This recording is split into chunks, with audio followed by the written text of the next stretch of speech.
There are times you will find out that there is an unusual focus, for an example, on soul winning. You know why?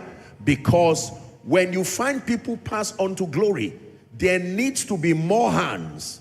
And even though soul winning remains our assignment, you know, there are times that there is an unusual grace that is released there. Are we together? Now, whoever discerns, say for an example, for the next 3 years, that what God wants to do is massive salvation of souls and aligns to it, there is a certain kind of grace that will be released on such a one to be so effective because he has discerned what God intends to do. There are times where God will desire the rise of prophetic worshipers. That will be his emphasis for that year. Are we together? You will find out that people are just, those who understand it will receive songs, those who understand it will receive all kinds of things. You will find people having desire to learn instruments, and you are wondering, where is this coming from? It's not a personal desire. There are times that God will release the spirit of prayer and supplication, because the next season in his program, are we together, will require a strong build-up of the prayer ministry. And it will look like God seems to have ignored all other ministries. Everybody begins to talk on prayer. Everybody begins to emphasize that dimension. There are times you see God talking about capacity building, maybe finances or leadership.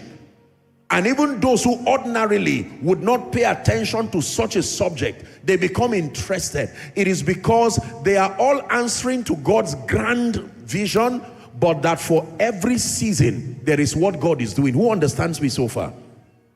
It is dangerous to understand, well, not dangerous, but it will make you incapacitated if you understand God's grand program, but does not understand the nitty-gritty of the executions. God is not doing the same thing all the time, but whatever it is that he's doing is ultimately synergized together for the fulfillment of his grand program. And I want to show you by the Spirit of God what God is doing in this hour, here and now.